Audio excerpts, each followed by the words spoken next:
Some viewers may find the following video disturbing. Viewer discretion is advised. I like to stand down here sometimes and hang out with the drug dealers, see what they doing. Ain't your job inside the Metro Mall?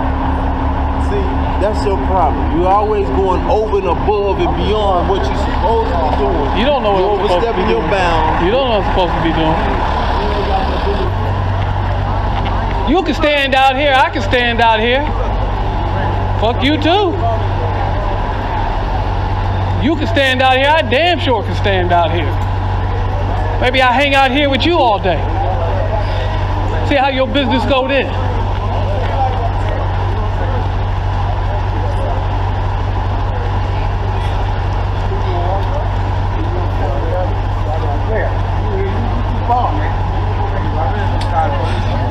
You want to use my phone?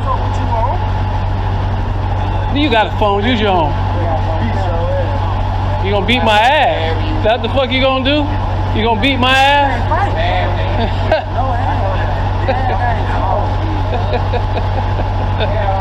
You gonna beat my ass? Is that what you gonna do? You don't like me standing here, call the police. Tell them I'm standing out here with you. With Mark, you and Mark, standing out here. Y'all don't want me here. I ain't got no right to be here. Why don't you go ahead and call him? You want me to call him? You get you a hoe, man. You want me to call him for you? I'll call him for you. Is that what you want me to do? You, James, Michelle, all of y'all. I'm standing out here with all y'all. What the fuck? I can stand out here. Y'all gonna tell me I can't stand out here? Shit, you stand out here all goddamn day. You ain't got no fucking job, shit. I can stand out here all goddamn day. Fuck. Mr. Long, how are you doing today? Man, I was a whole lot of extra. Listen, what kind of energy drink were you drinking on that day right there?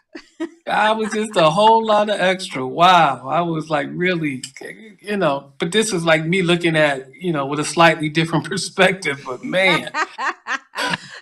Listen, they wanted just to make sure you were on the job. That's all. That's all they was trying to do. Make sure you was on the job. Tell me, Darren. Listen, that was Gerald. Gerald was your first encounter. Looks like he just was enjoying the fact that you was at Metro Mall and didn't want to share you with anybody else. What you think about that?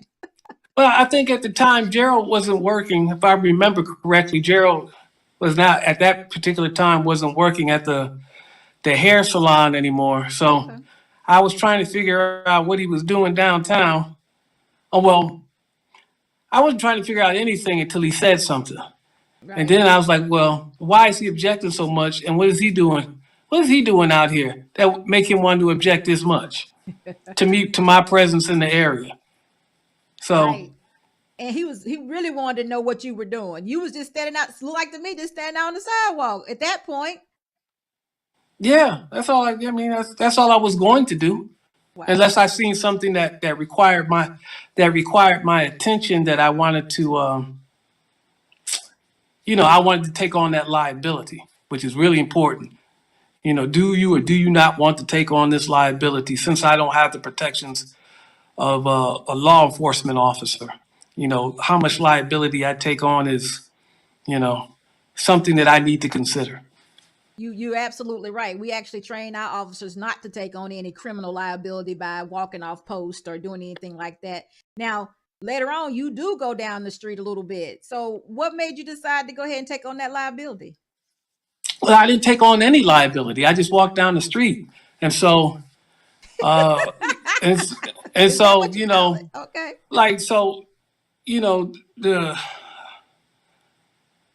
The drug dealers would come down the block and stand in front of your doorway, and then you run them off, and they could come back in a couple hours, an hour, the next day, but they would always come back, right? Mm-hmm. And so they would disrupt, some of the business in the mall because people don't want to come in because you got a bunch of people standing out in front of your doorways, and no one down there is not unaware of what's going on. So they just, rather avoid that whole situation. So I thought I'd just walk down the block and, give them a taste of their own medicine. So they're going to disrupt our business. I'm going to stand there and disrupt their business. And so there was a little bit of tit for tat. But I didn't take on any liability. I just walked down the street. Now, I didn't see him doing anything, so there was nothing for me to do. Of course, I didn't think anybody was going to do anything while I was standing there. I didn't think they were going to sell any drugs while I was standing there with a camera on my chest, and I didn't think anybody would want to buy anything from them when I'm standing there with a camera on my chest. So listen, how long had you been working there at this time? Do you recall? I don't know. What was the date of the video? I started January 25th. That was the first day that I started there. Of 12? Yeah. Seems like this was done in 13, so you probably had been there about a year at this time. Okay. So, yeah, about a year then. About a year. Gosh. So even after that length of time, we were still having these power struggles. Because I noticed, Absolutely. yeah. Absolutely. The power struggle stopped a little bit.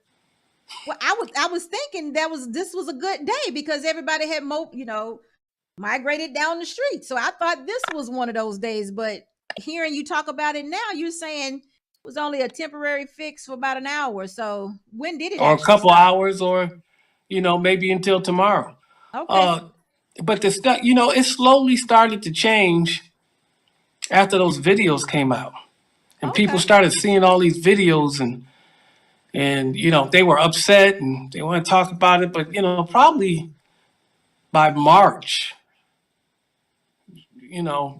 probably even before March, February, people they didn't want nothing to do with that camera.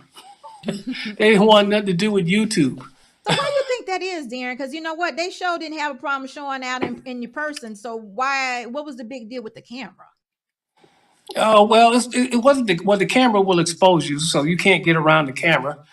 He said, video killed the he said, she said, and left nothing but cognitive distortion, which is, I see something and I view it one way, and you see something and you view it another, right? Kind of like MSNBC sees insurrectionists and rioters, and Fox News sees patriots, but Fox Oh, News, wow. right? And Hannity, and Laura Ingraham, just, and Tucker Carlson, just. Damn. But anyway, but I'm not a But big fan of were- MSNBC either. listen, you were But- dealing with a difficult demographic, right? Everybody knows that by now. Oh So- yeah, I was dealing with Tucker Carlson, Laura Ingraham, and Hannity. Yeah, that's a difficult demographic. I agree. Well, why would you say they're so different? Because they didn't agree with your tactics. Is that why? They didn't have a power struggle with you. They weren't the ones out there struggling. They was wanting to report on it afterwards. That was just their opinion.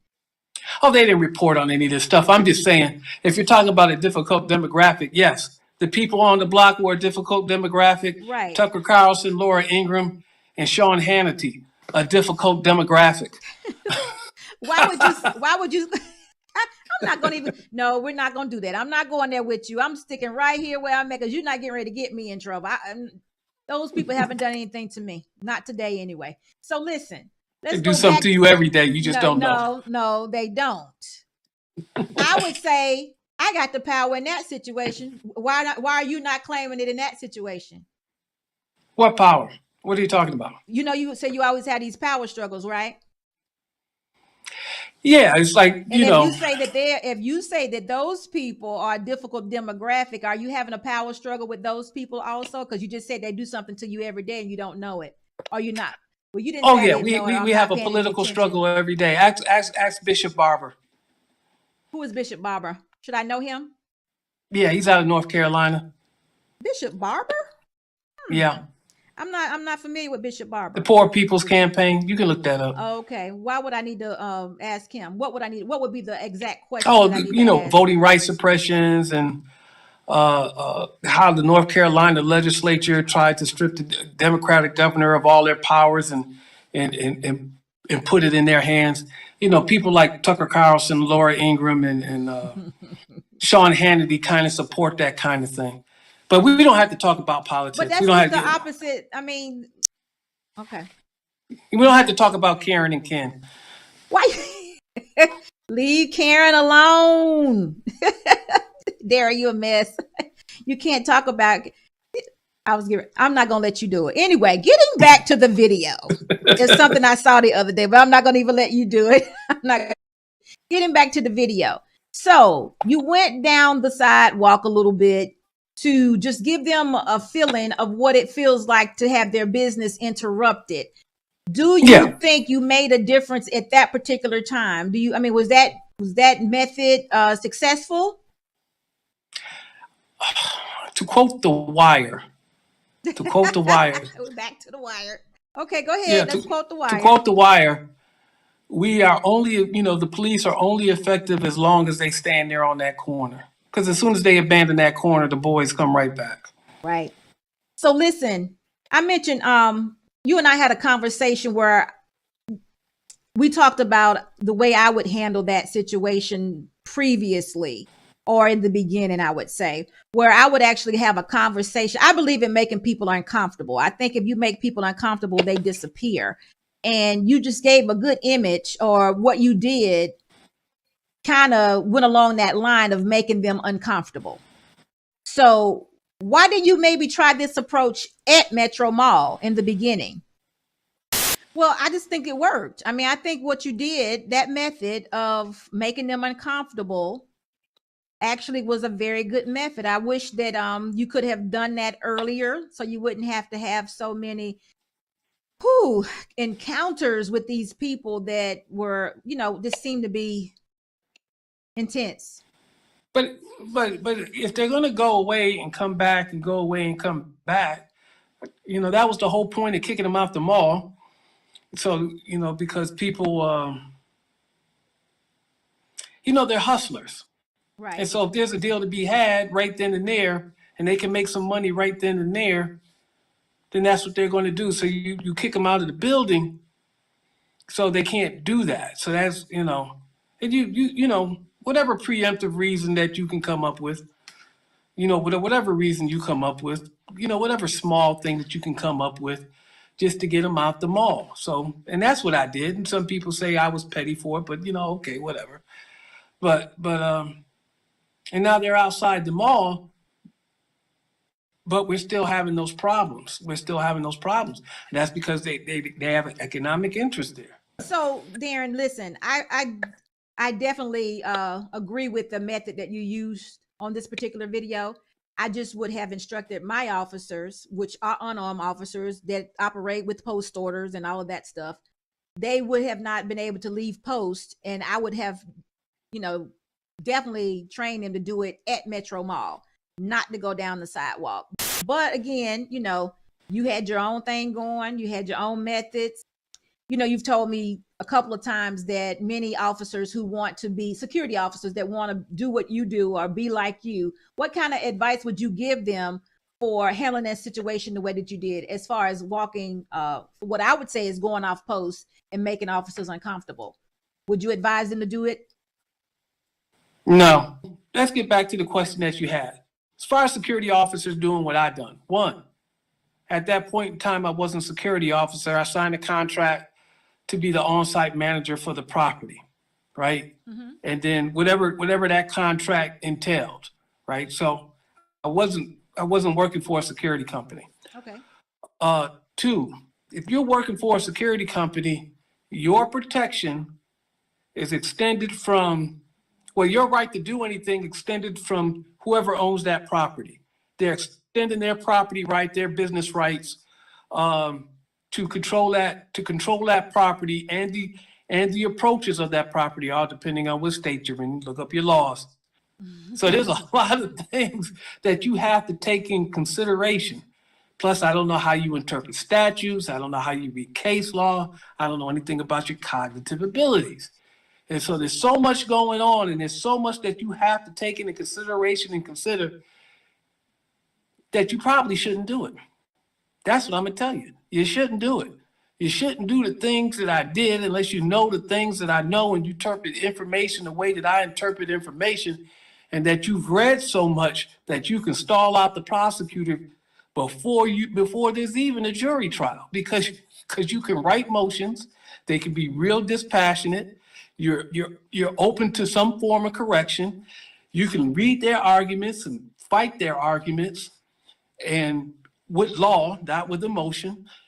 And if you can't do any of those things, then now you got no business doing anything that I've done.